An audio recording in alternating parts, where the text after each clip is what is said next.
On our morning show get-together today, we have Wisconsin State Senator Sarah Keyeski representing the 14th District. She's back in the studio to join us, making the commitment to drive over here to Richland Center to see us. Thank you, Sarah. Oh, you're welcome. Hello, everybody. Great to have you in here today. What a beautiful day. Oh, my gosh, gorgeous. Yes, beautiful drive. And in our community, we're really excited right now. We have two softball teams playing in the sectional final tonight. Oh my gosh, really? So yeah, Ithaca and Richland Center both, and you know what a positive thing those can be for communities, don't you? Oh my gosh, small town communities and rallying around your athletic teams or your drama clubs, you know, and going to all the things that make their experiences in school so beneficial and bring the community together. I think it's so lovely. So bravo to them. I hope good things for them. Were you involved in sports at Cashton when you went to school? I was. I laugh because I wasn't necessarily the best, but yes, I was a pretty good volleyball player. And actually, I have a really funny story about that. And I was a decent basketball player. The volleyball player, I keep on telling my girls, I wasn't that great because I like boost them up. They play volleyball now. And I'm like, I wasn't that great, but you guys are so great and so good. And the other day I gave one of them some feedback and they said, Mom, no offense, but you weren't very good during high school. So, and I said, I think I downplayed. I actually wasn't that bad, but I was just trying to make them feel good. So anyway, it was just pretty funny. Sure. I think there are more opportunities to get more skills now, though. There's oh my goodness clubs gracious. And camps and things like that. Yes. Yeah. I didn't start volleyball until high school, essentially. Mm-hmm. And yeah, they've been playing now for years. And so needless to say, they are better than me at this age. But that does not necessarily mean I was, a total schlep. Well, you were in our community recently. I know you and Senator Paff were here, and you had a roundtable with Lieutenant Governor Sarah Rodriguez. How did that go here in Richland Center? Oh, it was really great, actually. I mean, so many dedicated community members came to talk about their concerns, mostly about what's happening at the federal level and how those things will impact small businesses, the hospitals, our schools, families in general. And so it was wonderful to gather, but honestly a bit heartbreaking to hear the angst behind everyone's words that were there, including, again, farmers, families, small business owners. Mm-hmm. Was there a common question? Anything that was brought up that you can think of? I think the biggest thing was, do you know what's going to happen? And do you know how you can protect us? And unfortunately, the reality is no, we don't necessarily know. We know what you know, pretty much, when you see it tweeted or, declared. Then we also know that this tariff might have changed last night, or this border has just closed to these international people. You would think that somebody in state politics would know more quicker, but the reality is that's not how this administration works. So we don't know in advance. And there was a lot of questions about, well, what can you do to help protect Wisconsinites from what's happening at the national level? And it's difficult because one of the ways that we can try to do things, again, this isn't really the legislature of the state, but is our Attorney General is involved in a lot of lawsuits to try to protect our state from having some of these consequences, like the impacts on our educational system or the impacts from NIH or, pulling out funding for research. So Josh Call is really involved in that with other attorney generals of other states, and they're kind of going together and trying to do some of that.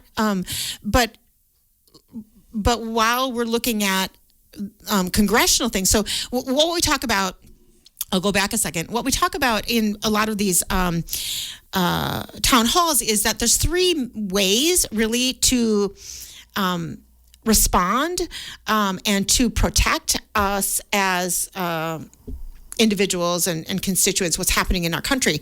One is the courts. And so again, I was talking about Josh Call as the Attorney General working on our behalf as Wisconsinites. The other one is Congress. And so the Congress, so we're making sure that our senators and U.S. representatives know what we believe in, what we support, and getting our voices heard there is really important because they are the ones that have the votes for, like right now, this budget bill that's coming out. And then the third one is constituents. And so it's really making sure that our voices are heard, making sure that we are supporting legislation that we believe in, going to voice our concerns. Maybe it's at a committee meeting, maybe it's through an email, and making sure that we're doing those things, or not spending your money where you don't feel like that organization is representing your values. Making sure that you, let's say, let your voice be known if you're going to hold a sign up on the corner of your local street to say, hey, I'm not supporting this. I don't believe ICE should take out our, undocumented workers from farms right now. So, trying to get our voices heard because people do still have power and we need to make sure that we use it. So those are the three main ways, and we talk about that a lot. Reach out to your representatives. That's probably the place to start, right? Yeah, it's a really important one. They are keeping track, right? They keep track of who calls, what emails they receive. And what we see is this pushback is having an impact. Right now, at the federal level, we're hearing some Republicans that recently voted in Congress for this bill recently, this mega bill, they're now hearing from constituents, wait a minute, did you realize that this was in the bill? And they're like, oh, because it was so massive that there were things that were stuck in there. And now even some Republicans are saying, oh, I didn't know that, and I don't support that. And so making sure that our voices are heard and making sure people know what we believe in, what we stand for, and what we're concerned about, so that they will hopefully vote against things that are not in our best interest. On the state level, Sarah, certainly that's been the talk, of course, the governor's proposed budget, and lots of things were kind of gleaned from that. And maybe you could talk about that a little bit from your standpoint. Well, as we know, the budget process, as I'm learning, right? I'm 5 months into my new role. As I'm learning, the budget comes forward from the governor, and then it goes to a committee called the Joint Finance Committee. And what they do as a group of 16 legislators, 8 of them are from the Assembly, 8 of them are from the Senate. It turns out the breakout of those is 12 Republicans total and 4 Democrats total. So this committee then takes that budget that the governor presented them with and decides kind of what stays in, what comes out, and they took out every budget piece out of it and have started from scratch. And there are, I believe, over 600 pieces of it that they have taken out that basically cannot be reconsidered into this budget. A few of those are really critical. One of them that I'm really just heartbroken that they took out is the child care counts provision. And that has been something that was started during the pandemic with federal funding and help so that we can help support our child care providers to keep their doors open, because unfortunately we are having a huge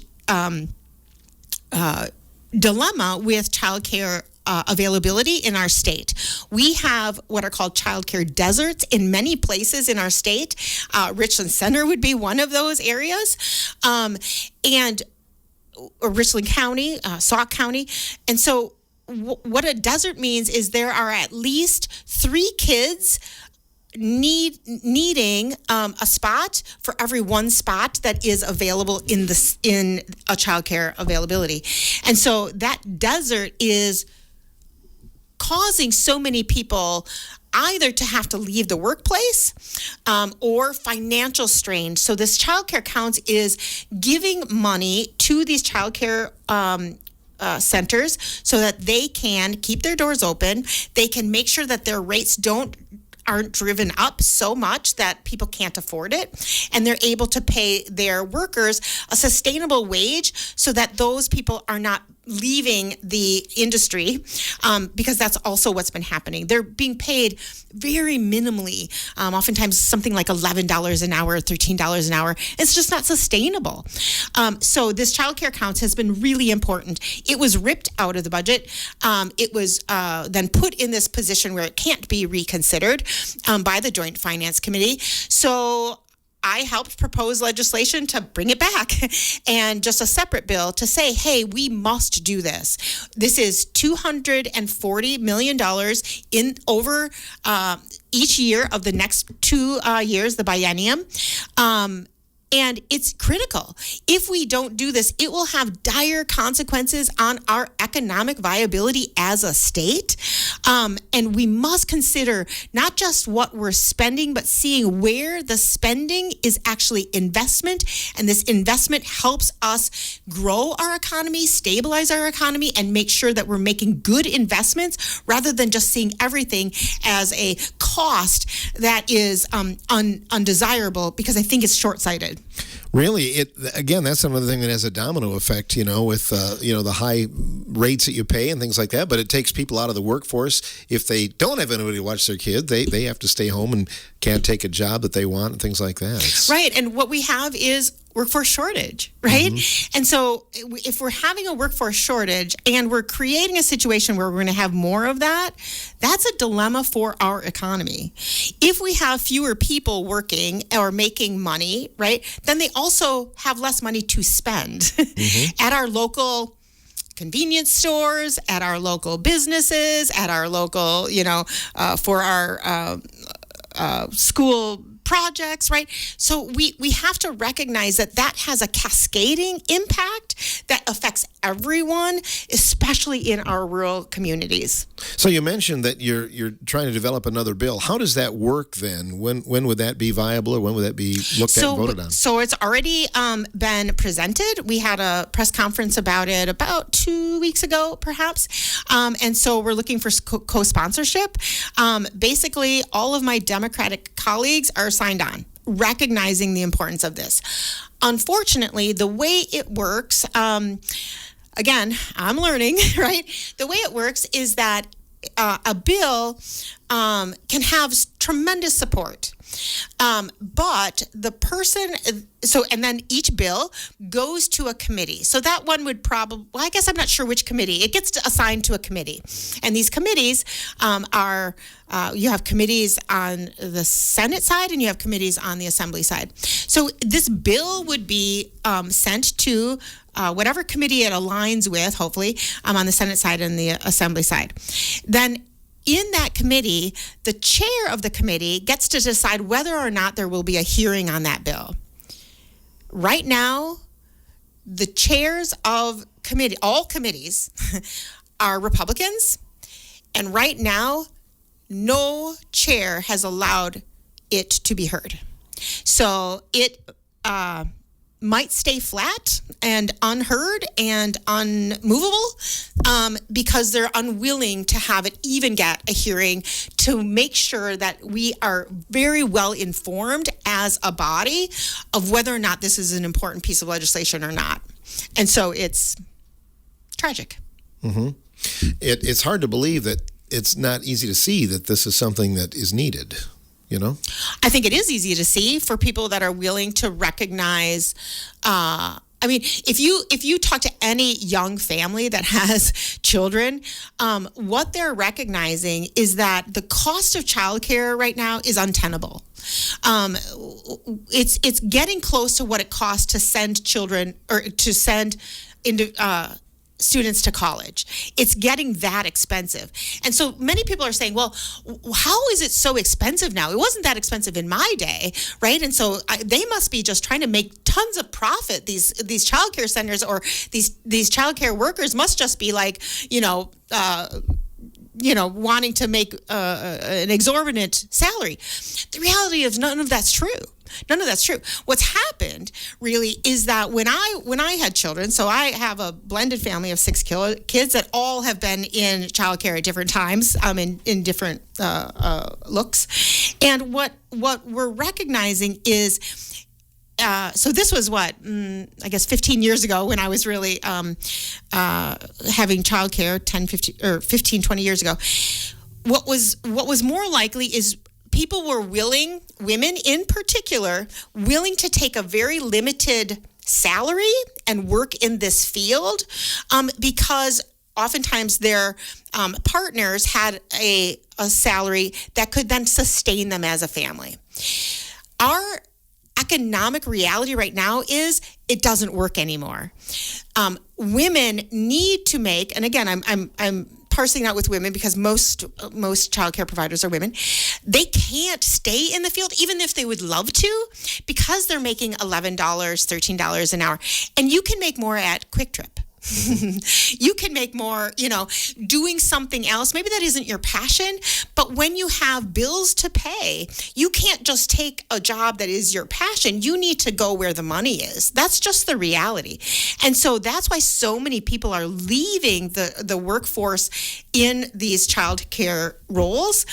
And so when we're saying it's because, they're being greedy, it's not greed, it's trying to keep up with inflation, and families simply can't manage having a one person stay in that field and make so minimal and still maintain their family finances.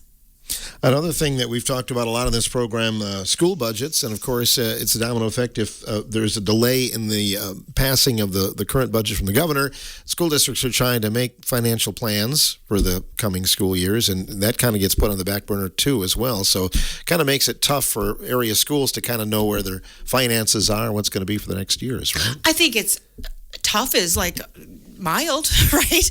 I mean, anxiety provoking, desperately stressful, right? Because administrators need to know what their budget is going to be. And right now, what we heard yesterday is that budget talks between the governor and the Republicans have fallen apart, and the Republicans have stepped away.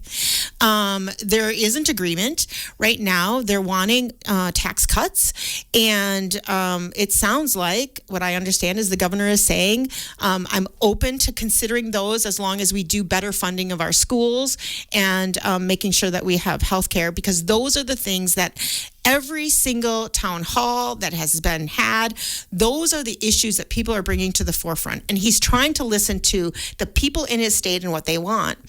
And so those budget negotiations fell apart last night, and we have until June 30th. Generally, the budget needs to be done by July 1st, and then whatever provisions are available, then that is how schools then make their decisions about what they're going to be able to do, what they can't do. The fact that this happened is dire. And so it's going to have a real negative impact. My hope is, eternally hopeful, right, that they'll get right back into conversation and still be able to make this work.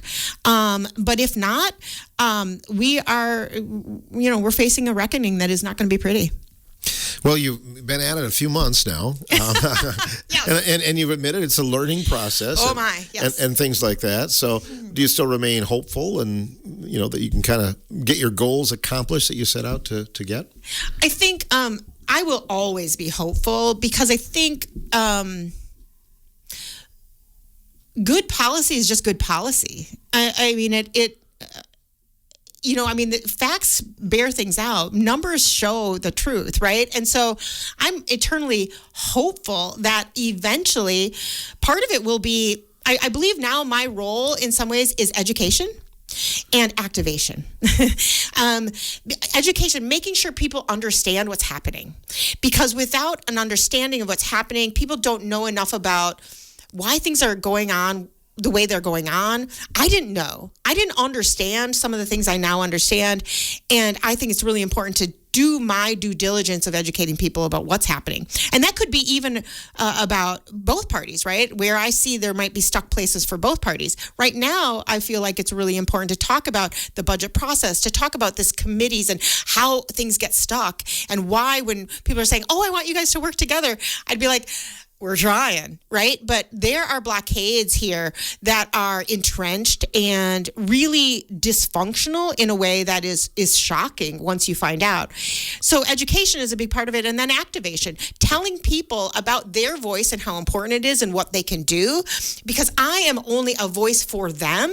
They need to tell me, right? My constituents need to tell me what they want, and then I plug forward and do that hard work. Not just me, but telling their other elected leaders what is important. Not just saying, oh, you know what, my voice doesn't really matter. Those politicians, they don't listen anyway. Oh, yes, we do. Yes, we do. If we care about doing our job well, yes, we do.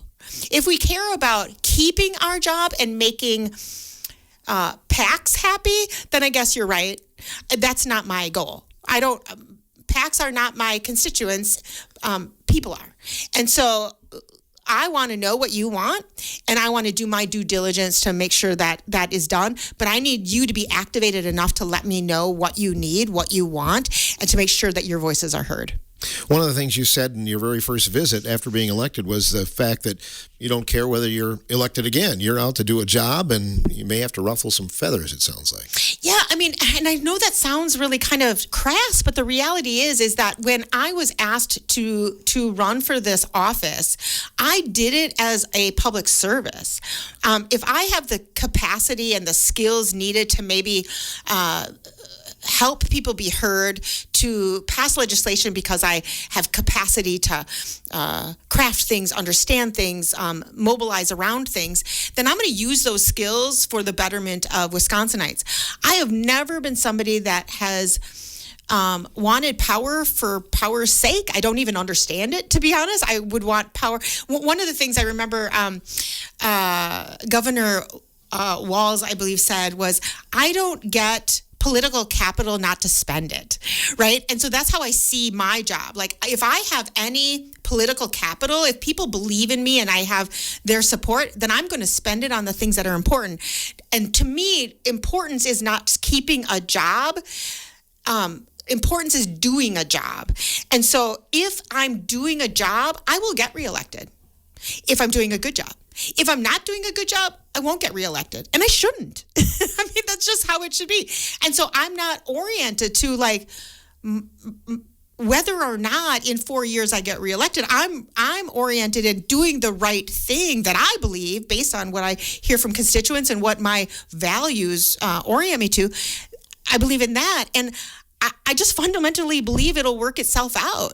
And again, if I'm the wrong person, then get the right person in. But I'm going to try my darndest to be the right person based on what my constituents want.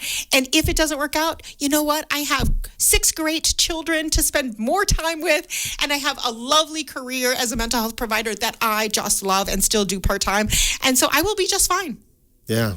That's well said. Sarah Keyeski, our guest here on WRCO's Morning Show. We'll be back with more in a moment as we talk a little bit of state politics. When we come back, we're going to talk a little bit about May was Mental Health Month, Awareness Month. We'll talk about some of the concerns related to that as well statewide here on The Morning Show.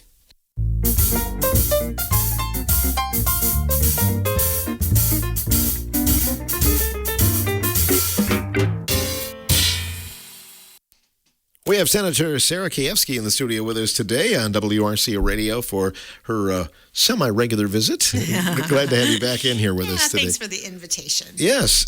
So May was Mental Health Awareness Month. We did a couple of special programs here on that topic. That's certainly something that's near and dear to you, though, isn't it? It is, yeah. So, like I said before, I'm a mental health provider. I've done individual, family, and couples counseling for the last 26 years. And when I came aboard politics, I was a little unsure how I could blend my knowledge in the mental health field with my job as a legislator, and it has proven to be quite interesting and important cross-section, because what I'm finding is there's a lot of conversation, rightfully so, about the need for more accessible and affordable treatment, and things like making sure that there's mental health access in schools, making sure that we have crisis stabilization centers, making sure that we have a suicide hotline, making sure that we're addressing right now farmers, right? There's the Angel Network that is really instrumental in making sure that we're addressing the needs of farmers that are maybe a little less likely to come to treatment in the traditional way, but instead kind of trying to go to them and assist them. All those things are really great and they're treatment focused. But what I am convinced of is that my job as a legislator needs to be two-pronged. One is to help make sure that we have some of those resources now, because we have a growing epidemic of mental health issues. But it's even more important for me to help people understand that there are what are called social determinants of health, and making sure then that we don't just address the problem of mental health, but we talk about the causes of mental health and address those with important legislation. So what do I mean? What I mean is we need to recognize that the things that cause depression, anxiety, and all of this emotional destabilization oftentimes comes from financial instability, housing instability, food insecurity, lack of sense of safety in our environment, such as gun violence. And so we need to go to these precursors, if you will, to make sure that we're addressing the needs there, so that we don't have the trickle down effect into the mental health issues that we're continuing to see. And we instead go, as I describe it, we don't just pull people out of the river, we actually go upstream and start addressing why people are falling in, and do important legislation to keep people on the side looking at the water, not falling into it. So you're looking more at preventative then, in other words. Exactly. But it's even, because in some ways preventative, people will think, well, then we need to learn how to do deep breathing and, learn how to manage conflict. Yes, that's preventative and that's wonderful, but we have to understand that our mind body is connected. And so when we are distressed, and one of the big contributors to distress is uncertainty. And destabilization of our well-being happens when we are unable or uncertain whether or not we'll be able to pay our bills, whether or not we'll be able to keep our home, whether or not we'll be able to get the treatment for a physical ailment that we have, whether or not we'll be safe in school, or if we have to worry about gun violence, whether or not we'll be able to feed our children or have a meal for the day. All of that causes tremendous angst. And that angst is felt in the body. And that angst is what contributes to issues with mental health struggles. So the anxiety epidemic, the depression epidemic, self-harm, suicidality, all of that comes from a destabilization of our own well-being. And it's not as if it's outside of, it's not like it's outside that you kind of get, and then you can take a pill for. It's something that is created within the context within which you live. And that's really important to understand. So if we have a healthier society, we have a healthier people. If we have an unhealthy society, wealth distribution that is this extreme right now, where there are fewer people in the middle class, more people that are going to the level of poverty, and more people that are getting extremely wealthy, that is problematic for a society. That's going to create more violence, because people that are dysregulated, what do? They also act out, right? So we're going to have more incarceration. You know what that's going to do? Then you're going to have to pay more in your taxes to house the incarcerated. Okay, that's not smart. That's not good investment of our money, right? And so really thinking about these issues related to housing security, food security, making sure that we don't have some of these issues. I think education is a big one. Decreasing the educational financing that we're doing, we are creating a populace that are less informed, less capable of managing higher level of jobs. If we have less higher level of jobs and less pay, then we have more poverty. If we have more poverty, then that trickles out again. And what we also know is any adult that is in emotional distress, if they are dysregulated, if they're not doing well, that is felt by children.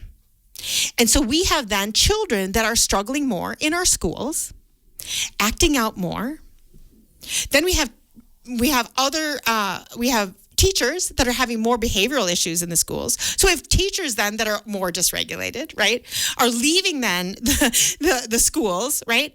So then we have more issues where we don't have the means of educating our children as well as we would like. So we create these bigger and bigger and bigger problems by not investing earlier in some of these intervention strategies that I think are so important. Social media too. I mean, if people get really hung up and distressed and emotional, I don't care what side of the fence you're on, because if you're reading something, you can get pretty worked up. Just daily viewing, right? Yeah. I think social media, that's a whole other kind of piece, but it does play in here. One of the things that we know is that people that have created social media have done it in a way that have intentionally worked to activate our happy chemicals, our dopamine. And so in some ways, it is a relief from real world, right, that people go into to feel a fix. And so it is a short-term strategy when you're stressed.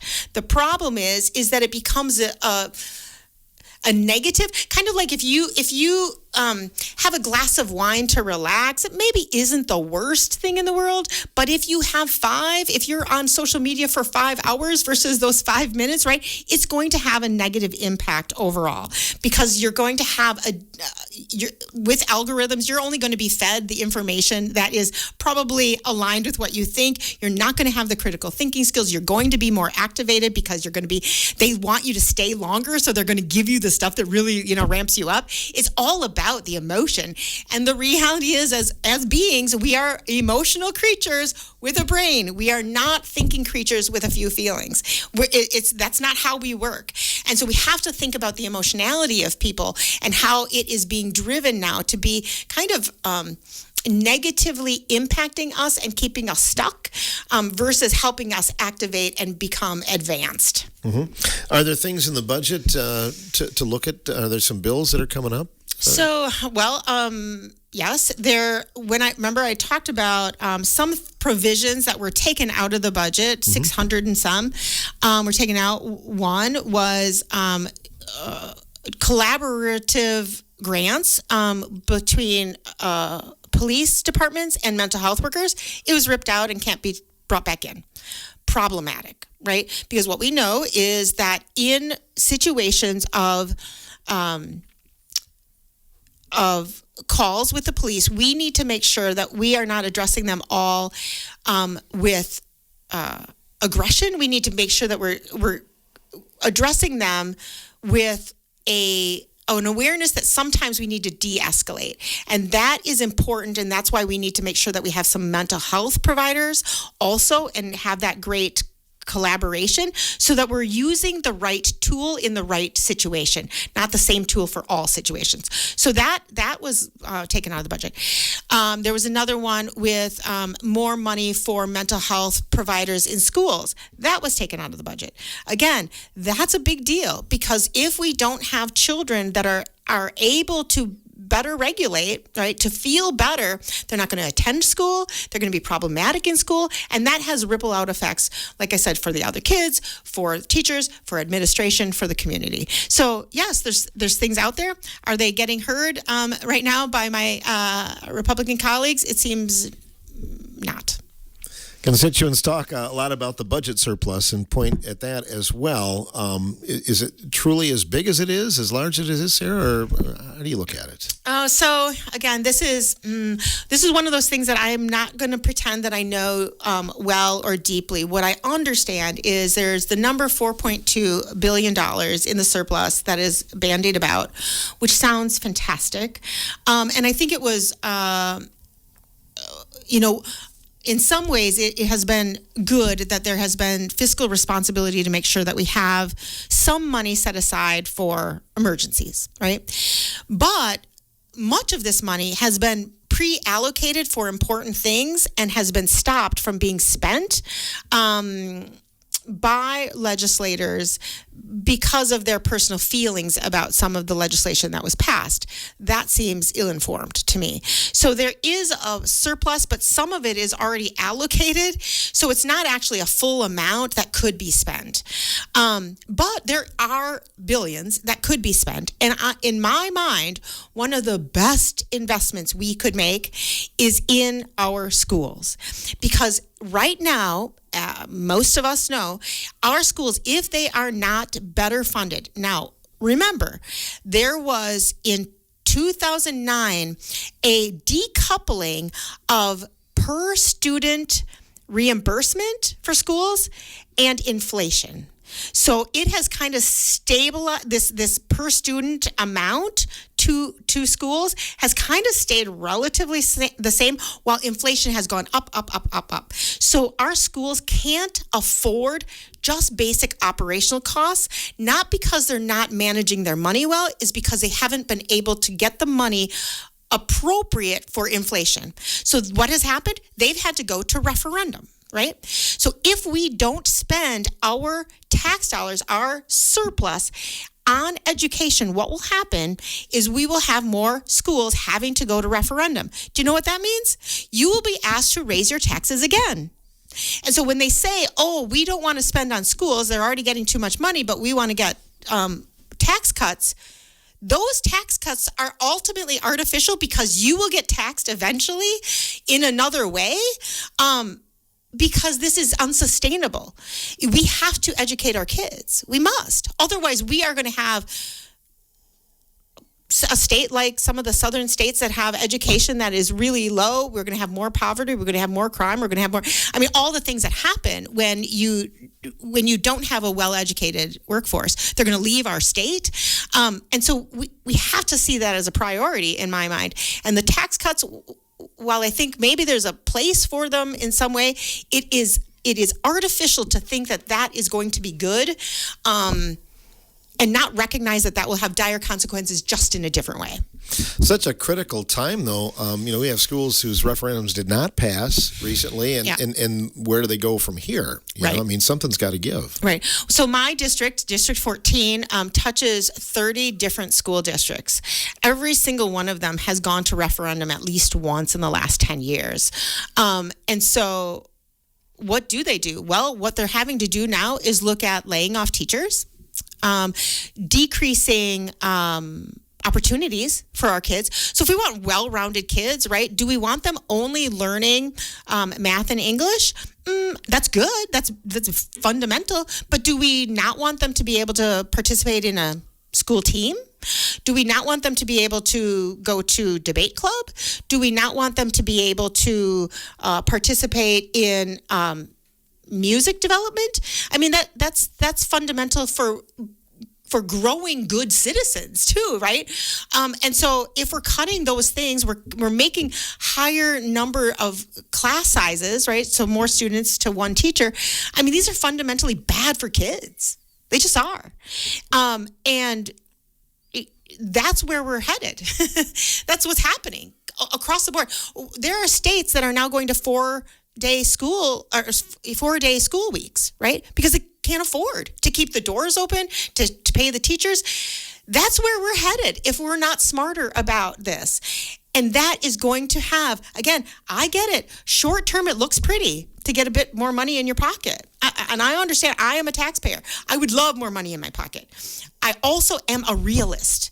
I'm also recognizing how there is a return on investment that is incredibly important if we spend our money and invest wisely. And I think that's the missing spot here for some of these tax cut discussions. Circling back around, Sarah, too, the mental health discussion, there's more need for counselors in schools and more need for special education funding and things like that as well coming up.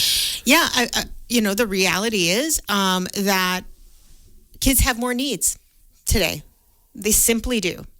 And that's a complicated picture. And I've laid out some of the reasons for that, and economically is a piece of that. But we need to make sure that our kids have their needs addressed. And when we are not reimbursing schools reasonably for what they are mandated to provide for children. They are mandated to provide. If they have a need that is diagnosed and affirmed, then they are mandated to provide the speech pathology, let's say. And when they're mandated to do that, and they only get about 30% of the reimbursement of those fees, the rest of it comes out of the general fund for the school. That impacts everybody. So our governor has asked that they are at least reimbursed for 60%. I am 100% behind that. We must. That is only fair. If we're asking them to do it, we must also give them the funds to be able to do it. I know there was some talk, too, about maybe helping some of the local, smaller police forces and things like that, trying to get maybe more of a workforce going in there, and maybe something's been proposed anyway. Have you heard any word on that about supporting? Well, I mean, what we're trying to do is recognize where do we have needs. So that is, across the board, right? It can be police, it can be teachers, it can be nurses, and we're trying to help figure out how to build the workforce in those areas. And so there's lots of different creative ideas, and I can't speak to the police specifically, but what I'll say is we're talking about allowing those that are willing, let's say, to work in a rural clinic for a period of time to maybe have their school loans decreased, right, or paid for, if they're willing to do that. Or we're willing to pay them to be in an internship rather than an unpaid internship, paying them so they can be in an internship. Because what we're recognizing also is that the cost of schooling is so high that when they come out, I know for me, it took me 20 years to pay back my master's degree. My master's degree took me 2 years to get. Took me 20 years to pay back. Why? Because I was in the social services field. Mm-hmm. I do not make a lot in the social services field, but that doesn't matter. A school is going to cost a lot, right? And so we're trying to make it also feasible for people to go into these fields that are really important and come out, if there's huge debt, to be able to assist them in some way. I had to work for years to get my so you have to get 3,000 hours, for example, of supervised training to become licensed to be a therapist. Those supervised hours are generally free because no insurance will pay somebody that's not licensed. So it's a really kind of convoluted system, and it's really difficult then if you're basically having school loans to pay back, but you have to work for free to get the hours needed for licensure. I mean, needless to say, it's broken, right? And so those are the kinds of things that we're trying to address in different legislation to try to see where we can help people get into these fields that are so important while also recognizing the financial burden that they're carrying. Sounds like it's going to be a kind of a busy month of June here for you and your colleagues, isn't it? You think? Yeah, I think I'm going to be drinking a little bit extra coffee and, getting my brain all busy with all the things that I'm trying to know because, again, being an informed legislator is very important to me, very tricky because it's so nuanced, it's so complicated. There's so much to know, and I'm one person, so I'm doing my best. What is the camaraderie like, though? Because we hear sometimes, in the media that, I think they like the story of, there's all this fighting and, feuding going on across the aisles. What have you found in the first 5 months that you've been on the job? I have found that the Republicans that are my colleagues and I mostly only have interactions with them in committees and or on the floor when we're voting for something. I would say so far they maybe don't recognize I'm there. If I try to make eye contact, many avert their eyes. If I say hi, it's rare I get a response. It's not welcoming yet, but hopefully they will grow to recognize, who I am, what I'm about, maybe get any partisan ideas that might skew their view. Yesterday, one did talk to me and said thank you for the questions I had for a bill that he had up in our committee, and I thought that was really nice. So we had a little chat. So I'm hopeful again. It's not awful. It's just not friendly yet. Okay. Well, you're making a name for yourself, though, right? I don't know. I guess you would have to ask them. All I know that I'm doing is doing my best, and if that makes a name for myself, I guess that I would hope we all would. Do you get to enjoy some dairy breakfast? I have one. Yeah, I have a couple this weekend that I'm going to. Yep, Dairy Month. So yeah, that's one of my favorite things. I mean, A, I love breakfast. B, I love going to farms and seeing all that it's new. There's so much innovation in farms, and it's just really so fascinating. It's so different than the farm I grew up with. And so yeah, no, that'll be really fun. I have one in Sauk County this weekend. I think Richland County also. So yeah, I'll be heading out to those. Enjoy it. We'll see you there. Thank you. Thank you. Thanks for coming in. We'll have you back again later on this summer then. You're so welcome. Thanks, All right. Phil. Sarah Keyeski joining us, Wisconsin State Senator representing the 14th District.